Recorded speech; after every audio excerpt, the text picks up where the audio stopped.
لکھنؤ یہ وہ شہر ہے جناب جس کی بے پناہ خوبصورت اور شاندار سنہری تاریخ، جس کے بادشاہ، جس کے نوابین، جس کے شریف و شرفا اور عام لوگ، اور وہاں کی عمارتیں، لوگوں کی بات چیت، طور طریقہ، ان کی زبان، گھر میں رہنے، آنے جانے، بازار میں انٹریکٹ کرنے کا، اور تہذیب و تمدن کا ایک نرالا انداز ہوا کرتا تھا، جس کی وجہ سے اس ساری دنیا میں اپنی ایک بہترین پہچان رکھتا تھا۔ آج وہ شہر تقریباً اپنی پہچان کھو چکا ہے۔ اس کو برباد کرنے والے، اس کی تاریخ کو مسخ کرنے والے اور یہاں کے ماحول کو خراب کر کے، یہاں کون لوگ ہیں جو وہ نہیں چاہتے کہ اس کی پہچان برقرار رہے۔ آج عالم یہ ہے کہ تمام سڑکیں اور تمام عمارتیں جو اپنی ایک پہچان رکھا کرتی تھیں، وہ انکروچمنٹ کا شکار ہیں۔ ہر طرف گندگی اور کوڑے کے ڈھیر اور ایک طوفان بدتمیزی دکھائی دیتا ہے۔ لکھنؤ شہر خاص کے قدیم محلے کی سیریز میں پیش ہے ایک اور ویڈیو، جس میں لکھنؤ کے محلوں کے بارے میں ڈیٹیل سے بتایا گیا ہے۔ آئیے شروع کرتے ہیں کٹرا محمد علی سے۔ محمد علی خان اب عہد برہان الملک کے سردار اور ہم عصر ابو تراب خان و خدایار خان تھے۔ حسن اتفاق سے طبیب شاہی حکیم محمد علی نے اس محلے میں تمام کام کر کے علم و حکمت کے چشمے جاری کر دیے، اور وہ بڑے فیاض تھے اور رفاہ عام کے کام کرنے میں آگے آگے تھے۔ منشی فضل حسین ثابت لکھنوی حیات دبیر میں لکھتے ہیں کہ 4 آدمی کھیل کر بڑے ہوئے تھے، جن میں مرتے مرتے محبت قائم رہی۔ خدا کی شان ہے، ہر ایک اپنے فن میں کامل اور یکتا ہوا۔ حکیم مرزا محمد علی، جن کے نام سے یہ کٹرا محمد علی محلہ آباد ہے، میر باقر تاجر اور مرزا دبیر اور میر علی حکیم، وہ ممتاز العلماء کی تقلید میں تھے اور امور خیر میں، یعنی عوام کی فلاح بہبود کے کام میں آگے آگے رہتے تھے، اور اس کے لیے انہوں نے 70,000 روپے کے نوٹ جناب کو دیے، جو آج تک باقی ہیں اور Shia religious and charitable committee Lucknow کے زیر اہتمام ہیں۔ حکیم محمد علی کا مقبرہ توپ دروازے سے آگے بڑھ کر ایک کھنڈر کی صورت میں شاید اب بھی موجود ہے۔ کچھ برسوں پہلے یہاں پر ایک خوبصورت ہال تھا، جس میں محلہ توپ دروازہ اور قرب و جوار کے رہنے والے کی طرف سے مجلسیں، نظر عقد کی محفلیں ہوتی تھی، اور ایک مکتب بھی تھا جس میں لکھنؤ کی مفتی اعظم مولوی احمد علی صاحب مجتہد نے ابتدائی تعلیم حاصل کی تھی۔ اور اس وقت کٹرا محمد علی میں بکر قصاب رہتے ہیں، جن کے تقریباً 500 گھر ہوں گے۔ حکیم محمد علی صاحب کا ایک مشہور واقعہ بھی سن لیجئے۔ حکیم صاحب سر راہ اپنے مطب میں مریضوں کو دیکھ رہے تھے کہ راستے سے ایک جنازہ گزرا، جس کے ساتھ میت کا باپ سر و سینہ پیٹتا ہوا جا رہا تھا، اور حکیم صاحب کا شناسہ تھا۔ انسانی ہمدردی میں پوچھنے پر معلوم ہوا کہ ان کی بیٹی کا اچانک انتقال ہو گیا ہے۔ حکیم صاحب کو شبہ ہوا کہ مبادہ سکتہ ہو گیا ہو اور موت واقع نہ ہوئی ہو۔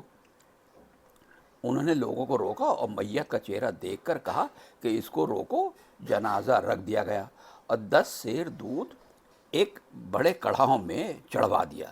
جب ابال آیا اور دودھ اچھی طرح پک کر تیار ہوا، کڑھاؤ چارپائی کے نیچے رکھوا کر بستر کے گرد چادریں اڑا دیں۔ کچھ دیر کے بعد میت کے چہرے پر سرخی دوڑی، اور چند لمحے کے بعد پسینہ پیشانی پر آیا اور زندہ معلوم ہوئی۔ حکیم صاحب نے نسخہ لکھا اور عورت صحتیاب ہو گئی۔ اسی محلے میں ایک بہترین چھاپا خانہ بھی تھا، جس کی چھپی ہوئی کتابوں کی نظیر پریس کا نیا دور اور الیکٹرک سے چلنے والی برقی پریس پیدا نہیں کر سکتے۔ پریس کے مالک علی بخش خاں ولد پیر محمد تھے، اور پریس میں نوروز علی اور مسیح بھی تھے۔ پریس کے باقی رہنے کا علم ہے، علی بخش کے مطبوعات کلاں کوٹھی میں بھی چھپے ہیں۔ اب سنیے کٹرا بیزن بیگ۔ بیزن بیگ اس افسر کا خطاب ہوتا تھا جو اپنے حکم سے فوج کو حملے کی اجازت دے۔ آپ برہان الملک کے زمانے میں سردار فوج تھے۔ محلہ مذکور انہی کا بسایا ہوا ہے۔ اس جگہ کچھ مندر اور پوجا پاٹ کے ٹھکانے ہیں۔ 1880 تک دلگزاز رسالہ جو عبدالحلیم شرر صاحب کے مشہور ناولسٹ نے جاری کیا تھا، لکھنؤ کے جرائد میں قدیم میگزین تھی۔ یہ رسالہ یعنی دلگداز اپنے زمانے کی بہترین میگزین ہوا کرتی تھی، اور جس کو بہت سے یونیورسٹیز میں تعلیم کے سلیبس میں بھی شامل کیا گیا تھا۔ محمد علی خان نامی ایک شخص اسی محلے میں رہتے تھے، جو علی مت کے موجد مانے جاتے تھے۔ پیر خاں کی گڑھی، گزشتہ بیان سے واضح ہو چکا ہے کہ ناکے پر کچھ بہادر سپاہی تعینات رہتے تھے، جو غنیم یعنی دشمن کا مقابلہ کریں، اور اس وقت کی گڑھی ایک قلعے کی مانند تھی۔ پیر خاں عہد آصفی کے مرد میدان تھے۔ محلہ شہری بستی سے دور اور ناکے پر تھا۔ یہاں پر کچھ شاہی نوکر چاکر اور کچھ سادات کے گھر تھے۔ ایک میر بھپکا کا خاندان تھا۔ بھپکا بظاہر پبلک کا رکھا ہوا نام ہے۔ دوا سازی کے اصول پر عرق جس طرح سے کھینچا جاتا ہے، اس میں ایک طریقہ بھپکے سے کھینچنا کہلاتا ہے۔ ممکن ہے کہ شاہی دوا ساز یہاں رہتا ہو، اور اس محلے میں کچھ آثار قدیمہ مٹے ہوئے بھی دکھائی دے جاتے ہیں۔ اور حقیقت یہ ہے کہ اگر آپ پرانے لکھنؤ کی گلیوں اور محلوں میں سیر کے لیے نکلے، گھومنے کے لیے نکلے، تو نہ جانے کتنے کھنڈر اور کتنے مقامات آپ کو ایسے مل جائیں گے جو آرکیولوجیکلی یعنی آثار قدیمہ ہے اور بہت مشہور ہے۔ کسی زمانے میں یقیناً بہت آباد رہے ہوں گے، لیکن اب ان کے بارے میں کوئی ڈیٹیل بتانے والا نہیں ہے۔ تاریخ کی چند کتابوں میں ان کا ذکر ملتا ہے، لیکن وہاں جا کر دیکھو تو حالات بدلے ہوئے دکھائی دیتے ہیں۔ اس لیے تاریخ کی کتابوں کا ذکر جاننا اس لیے ہی ضروری ہے کہ نہ جانے کون سی اہم جگہ تھی جو اب مٹ گئی، اور اس کے بارے میں لوگوں کو کچھ پتہ نہیں ہے، اور پتہ چل جائے۔ اسی محلے میں راجہ مہرا نام کا ایک شخص تھا۔ نواب آصف الدولہ کے کہار راجہ مہرا کا مکان اسی محلے میں تھا۔ یہ بہت بڑا عقل مند اور پڑھا لکھا آدمی تھا۔ سرجی نام تھا۔ نوکر ہوتے ہی اپنے کردار اور تعلیم و تہذیب سے مہرا ہوا۔ محلاتی زبان میں کہاری کو مہری اور کہار کو مہرا کہتے ہیں۔ ترقی کی اور ڈیڑھی پر جتنے کہار رہتے تھے، سب کا چودھری ہو گیا۔ تنخواہیں اسی کے ہاتھ سے بڑھتی تھی، اور نواب کی پالکی میں بھی پیش رہتا تھا۔ جان چیری ریزیڈنٹ نے جب چاہا کہ نواب گھوڑا گاڑی بگھی پر نکلے، سرجی نے اس رائے کی مخالفت کی اور کہا گھوڑے سے تیز کہار چلتے ہیں۔ رمنا کے میدان میں مقابلہ ہوا، اور کوس بھر تک سرجی ریزیڈنٹ کی بگھی سے آگے رہا۔ اس ہار جیت پر نواب نے اس کو راجہ مہرا کا خطاب دیا، اور بے تکلف لوگ راجہ مہرا ہی کہتے تھے۔ یہ شخص فارسی، درسیات اور کچھ عربی اور سنسکرت بھی جانتا تھا۔ عشرہ محرم میں بڑی دھوم دھام سے تعزیہ داری کرتا تھا۔ عشرہ کو پا برہنہ تعزیہ لے کر کربلا جاتا تھا۔ خواجہ عبدالرؤف اشرت کا بیان ہے کہ آج تک یعنی 1931 اسی کے خاندان کے لوگ لال تعزیہ رکھتے اور اٹھاتے ہیں، اور مرثیہ پڑھتے ہوئے جاتے ہیں، اور مجلسیں بھی کرتے ہیں۔ راجہ مہرا کا مکان ان کے خاندان کے قبضے میں اب تک ہے۔ راجہ مہرا کو سیاق میں طبعی لگاؤ تھا، اور جھاؤ لال کہا کرتے تھے کہ یہ تو کسی قائس کا بچہ ہے۔ راجہ مہرا نے عبد النصیر الدین حیدر بادشاہ میں بہت بوڑھے ہو کر دنیا چھوڑی۔ گھوڑے کے ساتھ پالکی لے کر ان کا آگے نکل جانا ایک تاریخی واقعہ ہے، جس کو یہاں پر مختصر بیان کیا۔ نور بیگ کا آتا نور بیگ ایک کابلی مشہور شخص کی طرف منسوب ہے۔ حیدر بیگ اور نور بیگ افغانی دو بھائی تھے۔ دونوں بڑے سخت مزاج اور بدخو تھے۔ نور بیگ نے راجہ بینی بہادر کی سفارش سے شجاع الدولہ سے اعظم گڑھ اور سلطان پور ٹھیکہ پر لے رکھا تھا۔ جب 1.5 لاکھ روپے مالگزاری کا ان کے ذمے باقی رہ گیا، تو دونوں بھائی قید کر لیے گئے، اور طرح طرح کی سختیوں کے بعد بھی روپیہ دینے کا اقرار نہ کیا، یہاں تک کہ نور بیگ دنیا سے گزر گئے۔ تاریخی دور میں میر محمد باقر اس حلقے کے میر محلہ تھے، جو ہندو مسلم جھگڑوں کو دور کرتے تھے، اور اس محلے میں کبھی چوری نہیں ہوتی تھی۔ دروازے رات کو کھلے رہتے تھے، اور یہیں پر توکل کا بھی مقبرہ ہے۔ اس محلے کے آثار قدیمہ میں ہے توکل شاہ فقیر تھے۔ عمارت عہد آصفی کی ایسی قدیم معلوم ہوتی ہے، لیکن ہے اس وقت کہ نہیں یہ کہہ پانا مشکل ہے۔ جب یہ کتاب لکھی گئی، یہ تاریخ لکھی گئی، اس وقت تک کا ذکر میں یہ مقبرہ موجود تھا۔ کشمیری محلہ، وزیر علی خان کی شادی میں جو لوگ کشمیر سے شرکت کے لیے آئے تھے اور پھر وطنی ہو گئے، ان میں غیر مسلم گروہ تھے جنہوں نے اس کو بسایا، اور اب تک ہندو نسل کشمیری لوگ آباد ہیں۔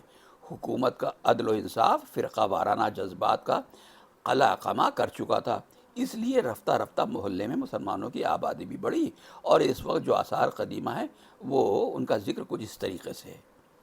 باولی حیدر بیگ، فتح پور سیکری کا فاضل مؤلف، تحقیق لفظ کے سلسلے میں رقم تراز ہے کہ اکثر لوگوں کا خیال ہے کہ باولی کا لفظ میں بابری تھا، جس کا رواج شہنشاہ بابر کے وقت سے ہوا، لیکن یہ خیال غلط ہے۔ باولیاں عہد بابر سے پہلے ملک میں تھیں، پہلے انہیں دائیں یا بائیں کہا تھا۔ ابن بطوطہ نے اپنے سفر نامے میں یہ لفظ استعمال کیا ہے۔ بابر نے بھی اپنے سفر نامے میں لکھا کہ در ہندوستان چاہ کلانے زینہ دار دائیں بائیں موجود تھی، لیکن باولی کا لفظ اصل میں باہولی تھا۔ باہلا اس چشمے کو کہتے ہیں جو فوارے کی مانند زمین سے زور سے نکلتا ہے۔ تاریخ لکھنؤ میں کئی جگہ آپ کو باولیاں ملیں گی۔ یہ کنواں حیدر بیگ کا بنوایا ہوا ہے اور عمارت کے کھنڈرات اب بھی باقی ہیں۔ نواب امیر الدولہ حیدر بیگ اور نور بیگ وزارت صفدر جنگ میں کابل سے ہندوستان آئے۔ سلطان پور میں جو عزت حاصل کی اس کا گزشتہ ویڈیو میں ذکر ہو چکا ہے۔ لکھنؤ میں جب ایلچ خان کا اقتدار ختم ہوا تو جان برسٹو انگریز کی سفارش سے 1190 ہجری میں ان کی جگہ پر مقرر ہوئے اور امیر الدولہ حیدر بیگ کا خطاب ہوا۔ ان کی زندگی کا یہ کارنامہ ہے کہ راجہ سورت سنگھ کی جو سعادت علی خان مرحوم کے بعد بریلی پر قابض تھا معزول کر دیا اور کندل لال کو مقرر کیا۔ ان کو نجومیوں سے بڑی عقیدت تھی، کوئی کام بغیر ساتھ دیکھے ہوئے نہ کرتے تھے۔ ذوف میتا میں مبتلا ہو کر 1206 ہجری میں انتقال کیا اور کشمیری باغ میں دفن کیے گئے۔ امیر الدولہ کے بیٹے اکبر علی خان نواب امیر الدولہ وزیر کے پیش دست تھے اور پوتا مرزا محمد تقی منصور نگر میں رہتے تھے۔ حیدر بیگ کا ایک تالاب بھی موجود ہے جس میں کبھی پانی رہا ہوگا۔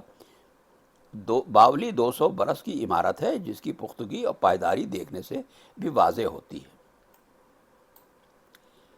ایک اور پریس، یہاں پر مسیح الزماں پسر نور محمد نے اس محلے میں ایک چھاپا خانہ کھولا تھا جو 1264 ہجری کے مطبوعات اور درسیات بہترین طریقے پہ چھاپے جاتے تھے، اور اس کا نام تھا مطبع سبحانی۔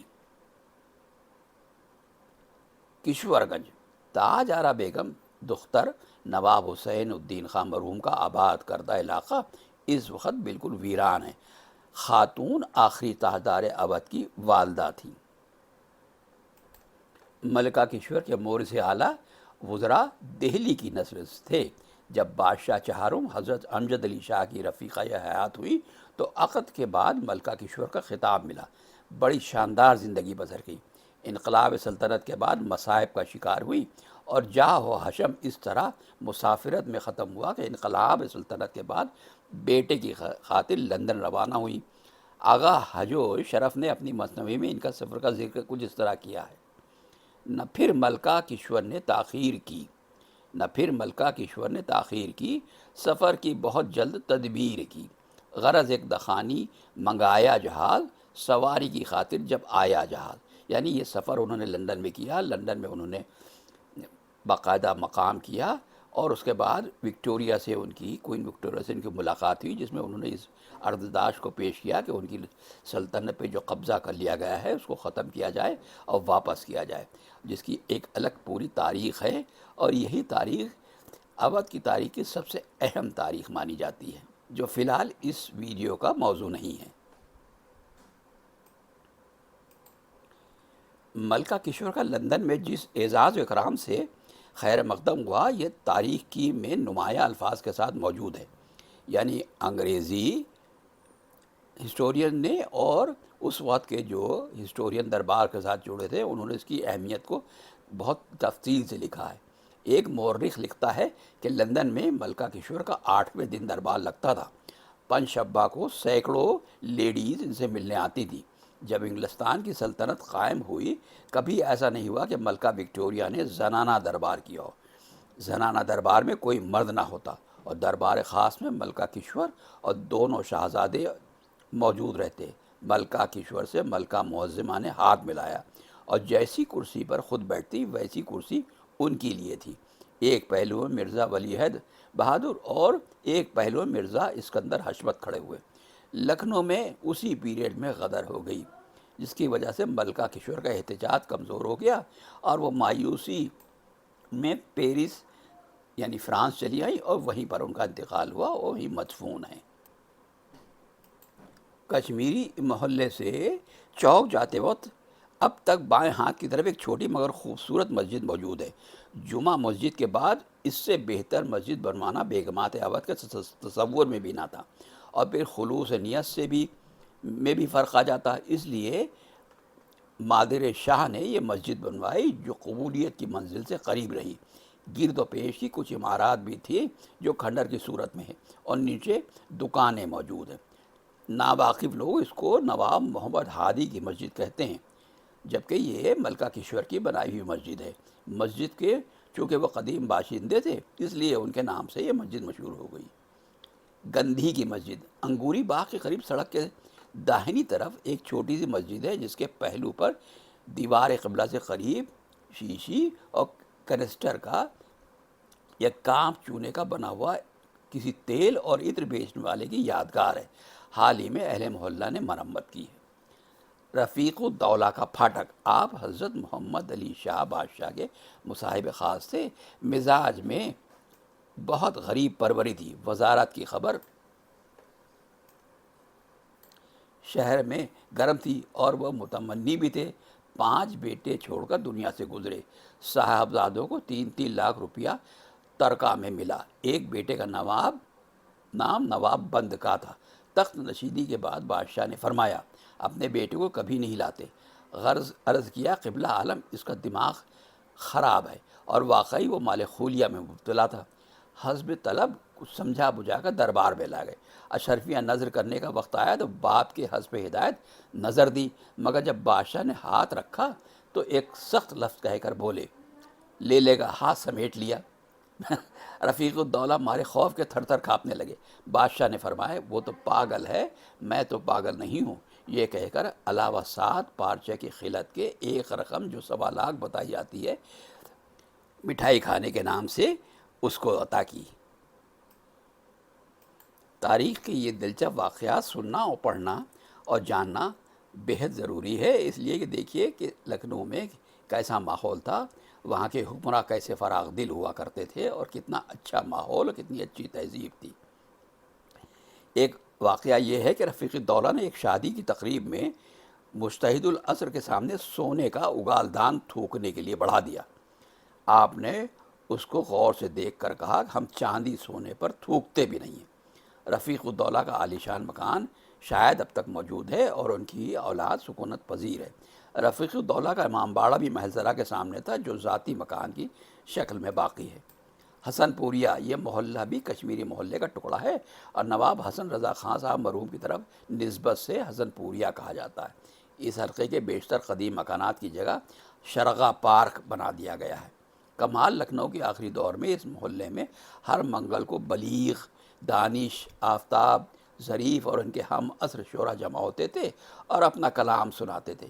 ان لوگوں کے بعد لکھنؤ کی قدیم تہذیب ختم ہو گئی۔ ایلچ خاں کا میدان۔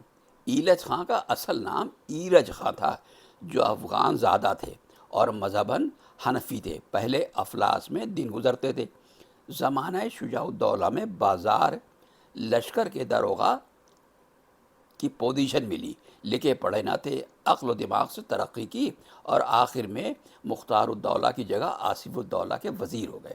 مزاج نے کئی مرتبہ کروٹ لی اور واقعات زندگی تاریخ میں چھپے نہیں ہیں، لوگ ان کے بارے میں بخوبی جانتے ہیں۔ مشہور شخصیت تھی۔ مکان مفتاح الدولہ اودھ کے خزانہ دار غدر کے بعد میدان ایلچ خاں میں رہتے تھے، اور یہ عہدہ ان کو موروثی اپنے باپ کپتان فتح علی خاں سے حاصل ہوا تھا۔ یہ وہی پامرد اور وفادار انسان تھا جس نے انگریزوں کو شاہی خزانہ نہ بتایا، اور توپ کے منہ پر بندھوانے سے بھی انگریز کامیاب نہیں ہوئے۔ کپتان فتح علی بہت مشہور شخصیت تھے لکھنؤ کی۔ مشہور کے خزانہ دو حصوں میں تقسیم تھا، جورا اور بہورا۔